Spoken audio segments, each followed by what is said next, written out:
the good friends, the ones we hold dear, the ones who will tell us what we need to hear, the ones who love us, right or wrong, and to all those good friends that give you this song. Well, hello good friends, and welcome back to The Last Walk, Remember When, with your host, Ron Baumbach. And we're going back in time again to the fun times. Soak it up, get off that easy chair, walk over to your fridge, open up the door and look in and reach in and take out a Dr. Brown's root beer. Pop it open, pour it into your tall glass with sizzles and fizzles. Reach up into the ice chest, reach way in the back, get a creamsicle, sit back in your easy chair, turn on your lava lamp, close your eyes, get ready. It's storytelling time. The Last Walk is back. Life is too short, we get only one turn. With luck we find beauty, but we sometimes get burned. But if you've had a true friend, or perhaps love, you've experienced the peace of heaven above. Recently, a friend of ours said to us they want to get a dog. They need a pet. A single woman thinking to herself that what do I need now is a nice little pet, a little dog to be my companion. So off she's going to go to probably the North Shore Animal League on Long Island and pick out a little bundle loved to be her buddy. It made me think. About a month ago we were at a friend's house having dinner. And they said, geez, we finally have an empty nest. There's no one here, just the two of us and Horace. We said, who's Horace? Oh, Horace is a turtle. You never met Horace? Our turtle we've had for 25 years. And our daughter and their daughter were very good friends growing up together. So over the years, our daughter knew Horace. I never knew Horace existed. Horace lives in a nice tank, has clean, fresh water. I have learned from speaking to my friend Debbie that she cleans this water 2 or 3 times a week, gives Horace a nice bath in a sink with a toothbrush, makes his shell good and clean. And Horace basically has a life of Riley, living in this tank in their home by the front window, being fed twice a day, I believe they said. In fact, when Horace knows when it's feeding time. As you walk over to him, he comes out of his little shell, walks up, puts his neck up, reaches out for the food. Now, Horace is not that big. He's not that small either. He's probably about, I would think, 8 inches altogether, with a 5-inch shell, maybe even bigger than that. But the guy's been there 25 years. I then learned that Horace can live till he's 90 years old. So our friend Debbie and Pete, now they're looking for a home, possibly down the road, for someone to take in Horace. And it made me think back to the pets we had when we were kids. What was your favorite pet? What was your very, very first pet? Think back. They're great memories and they're yours. What's the dogs and cats and birds of your life? Oh, I've been so lucky and I've been so blessed. In spite of my failings, I've found success. For I've known love and I've known good times, and I have known friendship and written some rhymes. Now the 4 of us in our home, plus our mom and dad, we were fortunate to live in a time where it was felt that children needed to have pets. Now ours did not seem to last too long though, either in life or at our home, but at least we tried. And we had all kinds of God's loving creatures. We had blue parakeets, green parakeets, and yellow canaries. Did you get birds when you were a kid? Did you get parakeets and canaries? We tried numerous times to teach them to talk or to sing. Of course, supposedly they were guaranteed to sing, but these things we got never did, to no avail. We would occasionally free these animals, these birds, for flights through a house. That didn't go over too well with Mom and Dad when they walk in the house, see this bird, this blue thing, a green thing, flying around the living room. And a big adventure getting it back into the cage was not fun. Now, Dad would always clean the cage. That was his job. I guess he didn't delegate that to one of us. He took the paper out, and that gritty sand-like stuff that would be on the bottom of the cage, on the floor.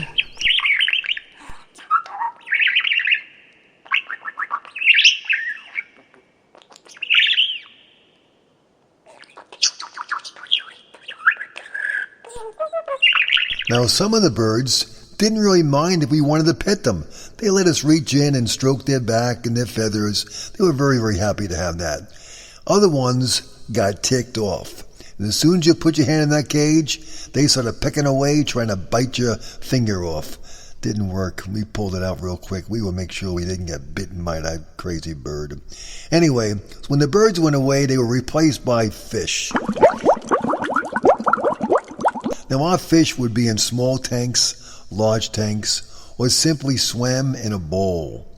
They range from colorful tropical types to goldfish or guppies, which seem to reproduce really, really well. If nothing else, those guppies knew how to have fun. Cleaning the tank was a task no one enjoyed, and it wasn't our dad's task. It was delegated to one of us, and it probably led to the reason why the fish didn't last too long.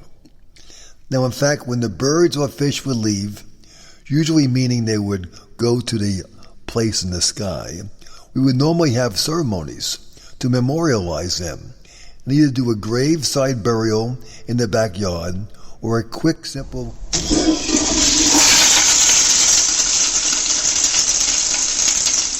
We also learned that shoeboxes came in very handy for the deceased.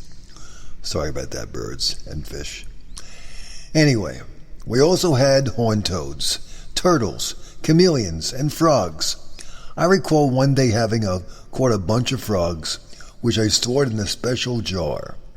Now, I wasn't too scientific. I was not with my friend Steve, with another friend, by myself, I guess.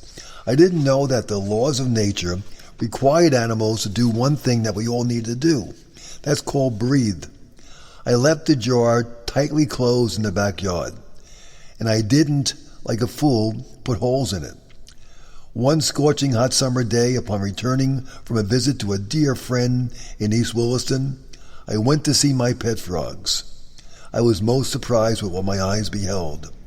Let's just say my frogs probably died on a Friday. Now, one of our really close neighbors had a dog named Corky.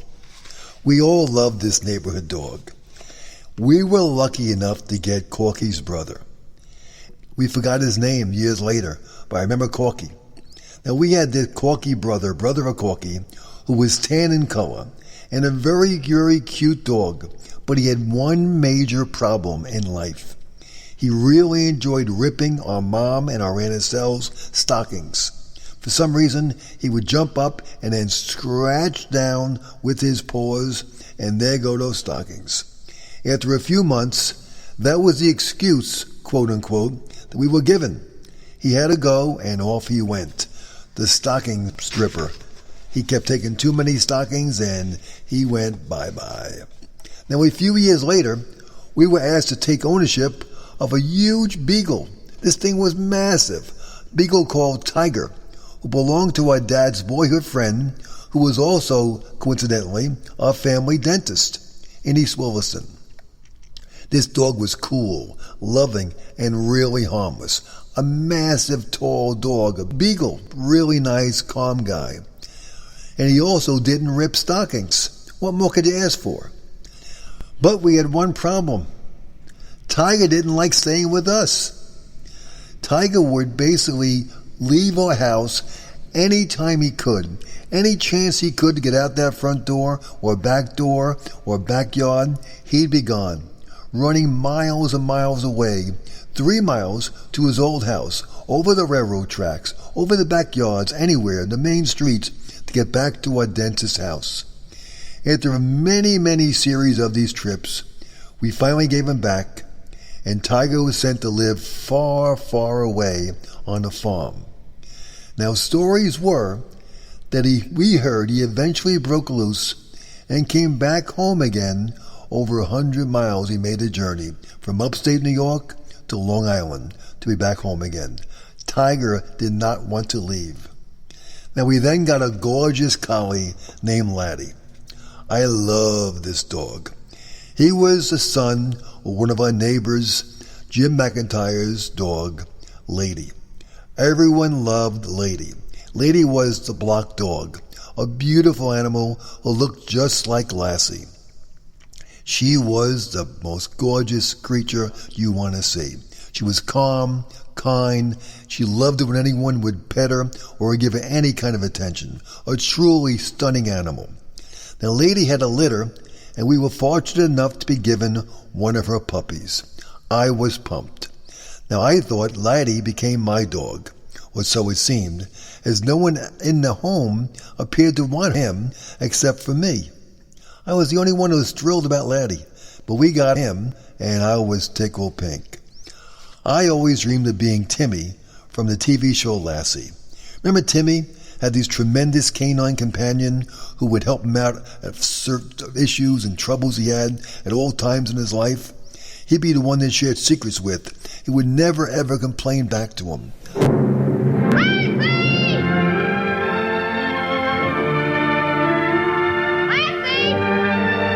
Starring Jan Clayton, Tommy Rettig, George Cleveland, with John Provost as Timmy, and of course Lassie.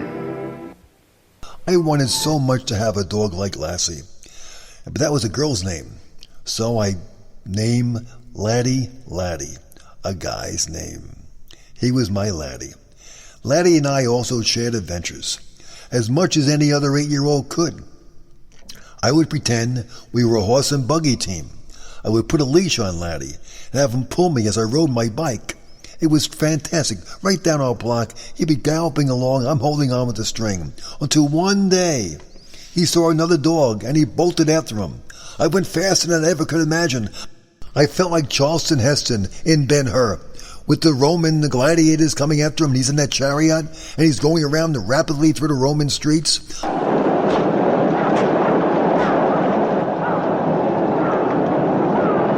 I'm going through the streets of Long Island with my dog pulling me, and I'm holding on to my bicycle with the string, and all of a sudden, boom, I went flat on my face, all four out there, and Laddie kept on running. Well, needless to say, we soon stopped that trick. Well, as luck would have it, Laddie had behavior issues, or so I was told, and as much as we tried, we couldn't properly train him. I was only 8 years old. What did I care? I remember the day when I was told we had to give Laddie away to another family. That was not a fun day in my world. Being he had a fan club of only one, my vote didn't mean too much, and I recall standing in the alleyway by my next-door neighbor, the Doyles, and us, in between between both homes, in tears, all upset my dog Laddie was going away. I knew there had to be more to that story than what I was told. I knew it didn't make sense. Mom and Dad didn't dislike Laddie. They wanted me to be happy with the dog. Maybe he tore apart my mom and my Aunt Estelle's stockings like Corky's brother did. But nah, I never saw that happen. I learned that years later, when we did our last walk on our block, when my sister Deb confessed to me she was afraid of large dogs, and she was the reason why Laddie had to go bye-bye.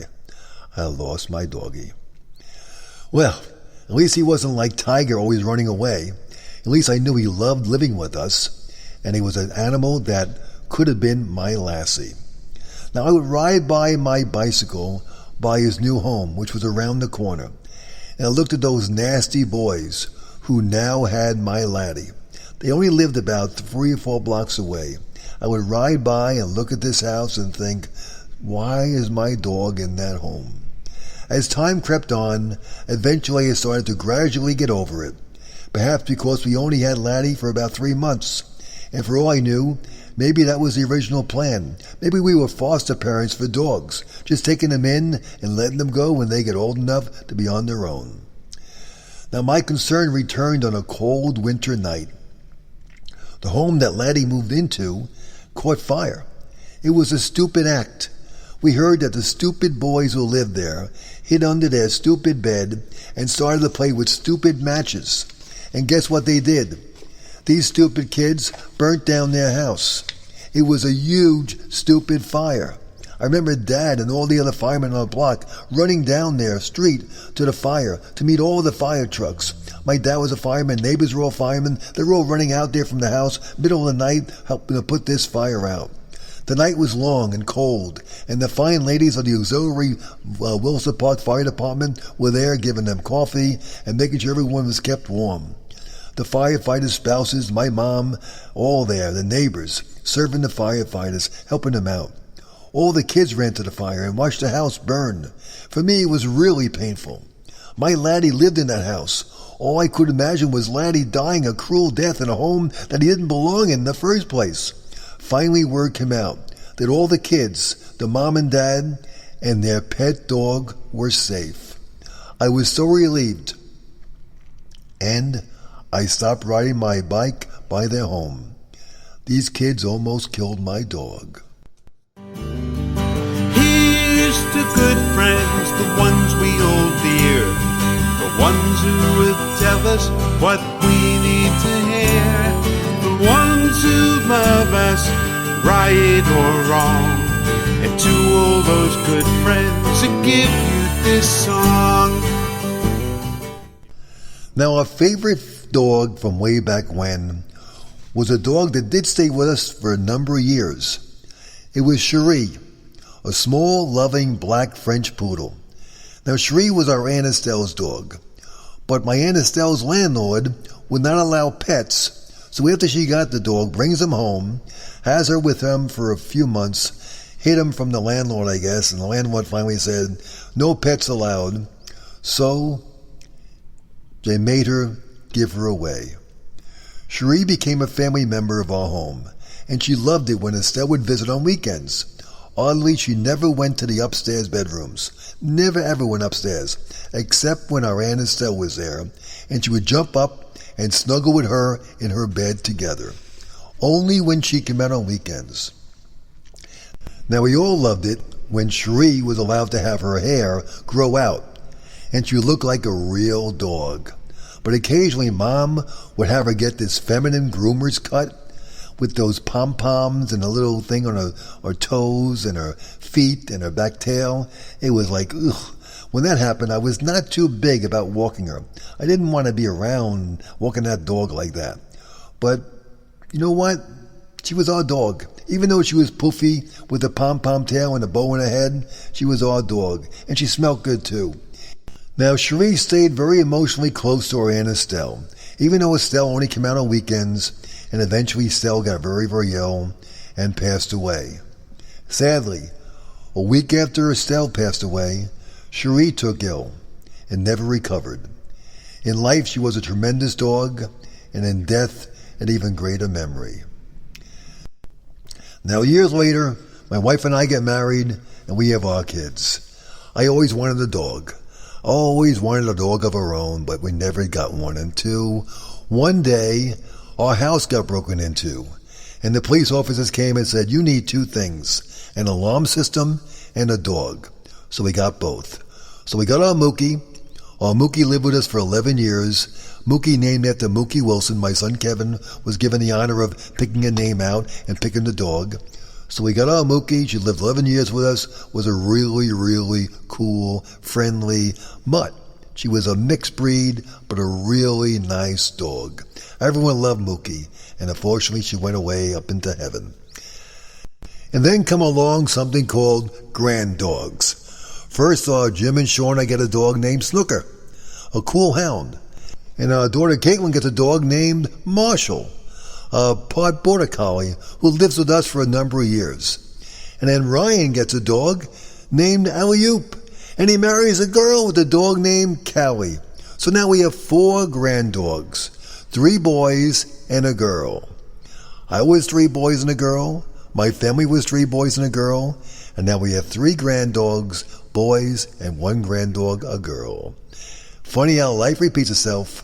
We have 6 grandchildren, 5 girls and a boy, and 4 granddogs, 3 boys and a girl. What's your favorite animal from your past? What's your favorite pet? What did you enjoy the most, and what was the name you gave your dog? Think back to the memories of the pets from your past. You've been listening to The Last Walk Remember When with your host, Ron Baumbach. And we've been talking about the pets from the past. What's your favorite pet from your past? A special thanks to Paul Cassone for his great song, Here's the Good Friends, written, sung, and composed by our good friend Paul. And of course, accolades go out to my buddy Mike, who's in the basement studios in the state of Tennessee, making our voice sound so much better. The book, The Last Walk in a Block, which is the basis for this show, is available on Amazon.com and BarnesandNoble.com. It's in Nook, print and Kindle version. And Ron's available to talk to your group about the people, places, and things from the 1950s, 60s, and 70s. If you're interested, reach out. We'll do our best to be there. Until then, have a great week. See you next time on The Last Walk. Remember when. Here's to good friends, the ones we hold dear, the ones who will tell us what we need to hear, the ones who love us, right or wrong, and to all those good friends who give you this song, and to all those good friends who give you this song.